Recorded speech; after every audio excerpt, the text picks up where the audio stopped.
We physicists have held up 100 years, starting around 1916, for this photo. It is a dark opening that may very well be one of the most interesting and puzzling peculiarities in the universe. They are monstrous as far as power goes, and yet, for all intents and purposes, they are undetectable to us. A dark opening, gauging maybe 2 to 4 million times the mass of the Sun, has led to exploration that was placed into them over the last couple of years. We've gone from knowing literally nothing about them to getting to find out increasingly more. Recently, Makaku reported that we finally got a glimpse of what's inside a dark opening. This new data sheds light on the details that the universe of science could have missed from the beginning. Join us as we delve deeper into dark openings and disclose what's inside. What are dark openings? Before we get into the details of what Makaku found, we need to discuss the basics. Although most of us have some idea of what dark openings are, there are still some gaps in our understanding. You see, in 1916, Albert Einstein published his theory of general relativity, which predicted the presence of dark openings. At that time, the idea was purely theoretical. It required another 50 years for the scientific community to find proof that dark openings actually exist. This occurred in the 1960s when they were studying the Cygnus constellation. They observed a strangely bright blue star that was emitting X-rays. This star was definitely not a stellar object but was orbiting a massive dark opening. Upon further examination, it was seen that the X-rays weren't just moving around on their own, they were being sucked into the dark entity they were circling. Hence the name dark opening.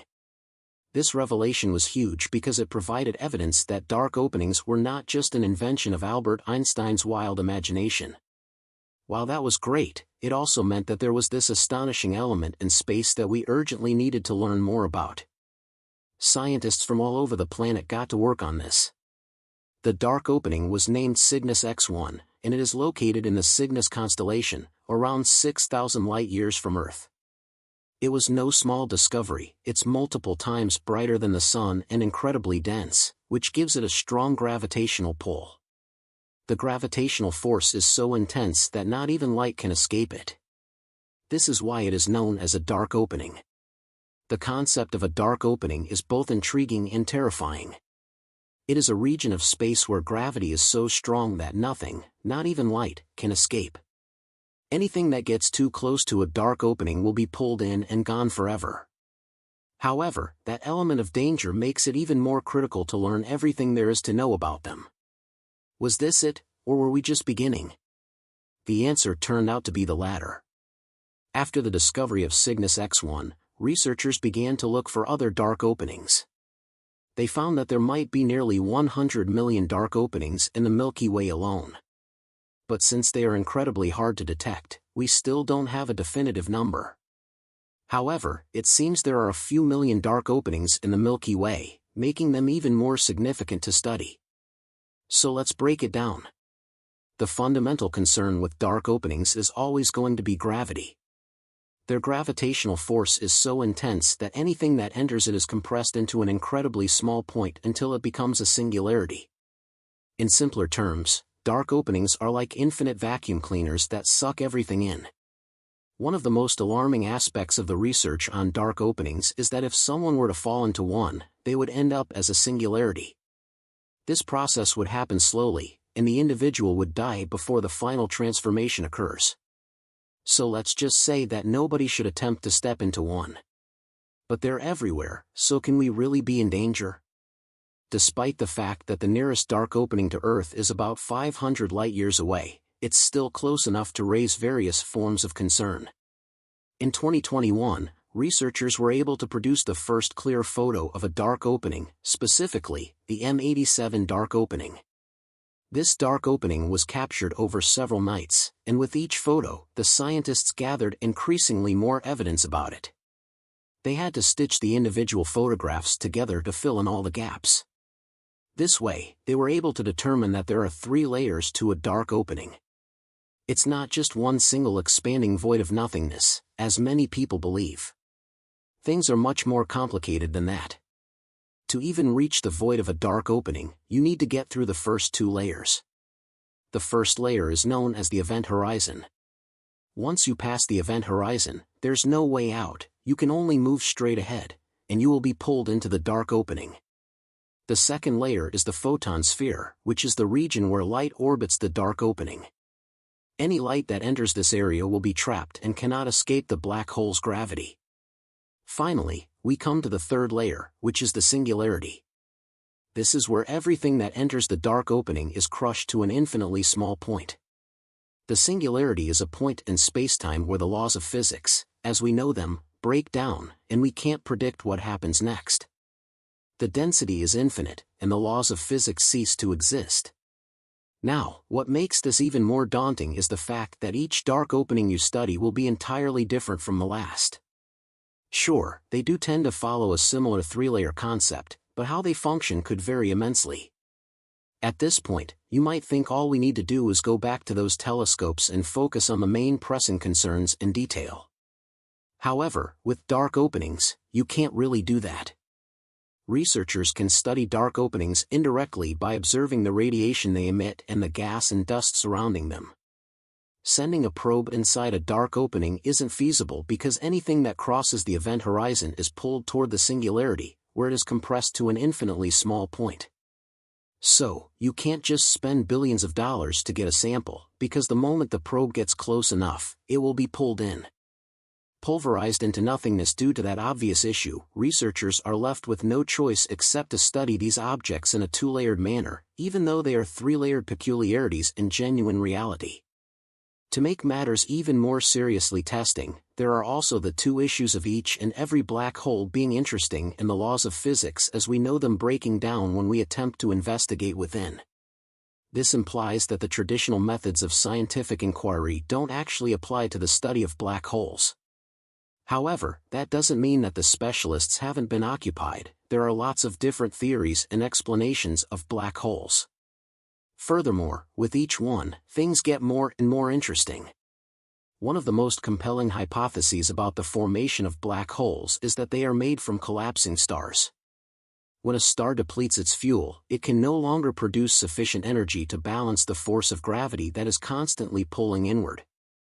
Therefore, the star begins to fall in on itself, shrinking and becoming denser as it does so. If the star is massive enough, this process can continue until it becomes a singularity. To understand the nature of black holes in depth, NASA researchers directed their focus toward the center of the galaxy M87. Stargazers noticed a strong whirlpool of very hot hydrogen gas that was spinning at an astounding pace of 1.2 million miles per hour. The sheer power of this rotating circle of gas should have made it violently fly apart in every direction, but it didn't. Researchers deduced that there must be a gigantic mass concentrated at the center of the galaxy to prevent this from happening. This enormous object weighed as much as 2 to 3 billion suns and must be a black hole. However, that is not the only hypothesis. In 1963, the New Zealand mathematician Roy Kerr used Einstein's equations of gravity to provide the best description of a rotating black hole. Kerr showed that a rotating black hole wouldn't collapse into a point as previously thought but rather into a ring of fire, or a thin disk. The disk would be spinning so quickly that radial forces would hold it back from falling. This spinning disk of matter is called the ergosphere, and it is the region surrounding the black hole where the laws of physics begin to break down. The most intriguing aspect of Kerr's solution was that it predicted the presence of an Einstein-Rosen bridge, also known as a wormhole. This is a hypothetical tunnel through spacetime that connects two separate regions of the universe or even two parallel universes. The idea is that if one were to fall into a black hole, instead of being crushed to nothingness, one could be sucked down a passage through the ring of fire and shot out a white hole in a parallel universe. To figure out how this works, we need to examine the concept of spacetime in Einstein's theory. Reality is not composed of independent entities but rather interconnected, forming a four-dimensional fabric called spacetime. Objects with mass warp this fabric, creating a gravitational field that causes other objects to move towards them. Now, imagine a sheet of paper representing spacetime. If you put 2 points on the paper and draw a line between them, this is a representation of how objects move through spacetime. But what if you could fold the paper in half and create a shortcut between the 2 points? This is the basic idea behind a wormhole. It's a shortcut through spacetime that connects two distant points in an instant. Wormholes aren't just a science fiction concept, they are actually a prediction of general relativity. However, nobody has ever directly observed one. The reason is that wormholes are intrinsically unstable and would collapse very quickly. Nonetheless, the existence of an Einstein-Rosen bridge would imply that black holes are not just cosmic vacuum cleaners, but could also serve as gateways to different regions of spacetime. So, could we use a wormhole to travel through existence? Unfortunately, the answer is probably no, not yet, at least. Even if we could stabilize a wormhole, it's unlikely that we could use it to travel faster than light. Einstein's theory of special relativity predicts that the speed of light is an absolute limit on how fast anything can move through spacetime. However, the concept of wormholes and black holes as pathways to other portions of the universe, or even to different times, has been a subject of interest and speculation among physicists for many years. The possibility that there may be shortcuts through the fabric of spacetime, allowing travel across vast distances or even into the past, could be revolutionary if we could actually achieve it. The Mott wormhole, one of the most fascinating ideas in this area of study, is named after the mathematician Roy Kerr, who first described Einstein's equations of gravity. This type of wormhole is essentially a theoretical passage through spacetime that could connect two distant points, such as two different universes or even two different times within the same universe. The Mott wormhole is ring-shaped, like the mirror in the Tale of Alice, leading to a world where creatures talk in riddles and logic doesn't always apply. Passing through the ring might transport a traveler to another universe or some other time where the laws of physics may be completely different from those we are familiar with. However, at the destination, that could simply be normal.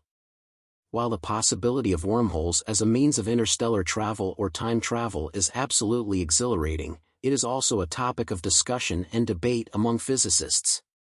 Some have pointed out that wormholes, especially Mott wormholes, may be unstable or difficult to navigate due to the intense radiation and subatomic forces surrounding their entrance. Critics argue that Einstein's equations of gravity, which are used to describe wormholes and black holes, only apply to gravity and not to the quantum forces that govern radiation and subatomic particles. To truly understand the nature of these phenomena, another theory is required that can integrate the laws of gravity with a quantum theory of radiation throughout the universe. This is known as a theory of everything, a single theory that can unite both Einstein's theory of gravity and quantum theory. Michio Kaku, a prominent theoretical physicist, has been working on a theory of everything for many years. While there are many different forms of what this could be, the one that has shown promise is string theory.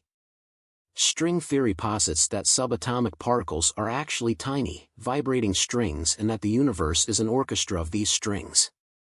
Just as different musical notes correspond to various vibrations of a violin string, different particles in nature correspond to various vibrations of a superstring. One of the fascinating aspects of string theory is that as a string moves in time, it warps the fabric of space around it, producing black holes, wormholes, and other interesting configurations of Einstein's equations. This actually means that string theory not only unifies various aspects of physics but also provides a framework for understanding some of the most perplexing phenomena in the universe. Einstein's hypothesis of gravity, combined with the quantum hypothesis, offers explanations for many puzzling phenomena we observe in the universe.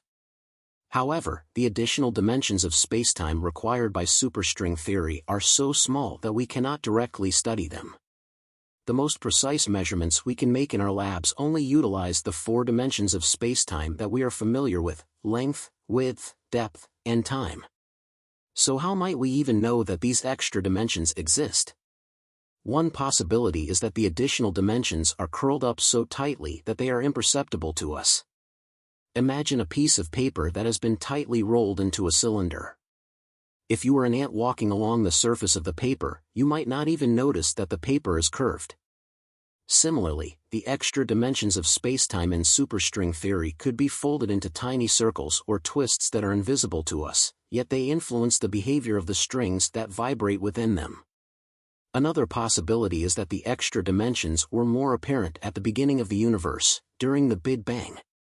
According to some versions of superstring theory, the universe began in a state of 10-dimensional spacetime, where all dimensions were equally evident. As the universe expanded and cooled, the extra dimensions began to curl up, leaving us with the 4 dimensions we observe today. If the conditions are right, we might be able to detect hints of these extra dimensions around us. The mathematics involved in superstring theory is incredibly complex and has opened up entirely new areas of mathematics that were previously neglected. However, solving the problem of a quantum black hole has proven to be elusive. While many physicists have attempted to tackle this issue, no one has yet succeeded. Edward Witten, of the Institute for Advanced Study in Princeton, has called superstring theory 21st century physics that accidentally fell into the 20th century. Last year, several groups of physicists independently reported a significant breakthrough. They found that string theory could potentially resolve the issue of a quantum black hole, albeit only in 2 dimensions rather than 10. Many physicists believe it is only a matter of time before someone solves this problem, given that the conditions involved are distinct, if challenging to address. Until then, it's still too early to buy tickets for intergalactic travel or time-traveling adventures, at least regarding black holes. With all of this, one thing is clear: there are simply too many questions and, surprisingly, even more answers for these issues. Michio Kaku's take on string theory adds another twist to it all. Perhaps the Big Bang wasn't as big as many believe, he suggests. It was not a massive explosion, nor did it make the loud noise one might expect from a bang. The Big Bang theory does not explain what caused the so-called bang or how it occurred, it merely states that it did happen. In reality, we need a theory that can account for what happened before the Big Bang. This is where string theory comes in. According to this hypothesis, our universe could have been formed from the collision of 2 separate universes, or it might have arisen from another universe, akin to a child being born from its mother. This interaction between universes is referred to as a wormhole, which is like a tube connecting 2 bubbles. It is possible that we might have already found evidence of this umbilical string that connects our universe to another. In a way, we could be living inside a black hole all this time without knowing it, as we exist in 4 dimensions and cannot perceive anything beyond them. It is conceivable that we are in a black hole, and the black holes we study are, in fact, wormholes to these different dimensions.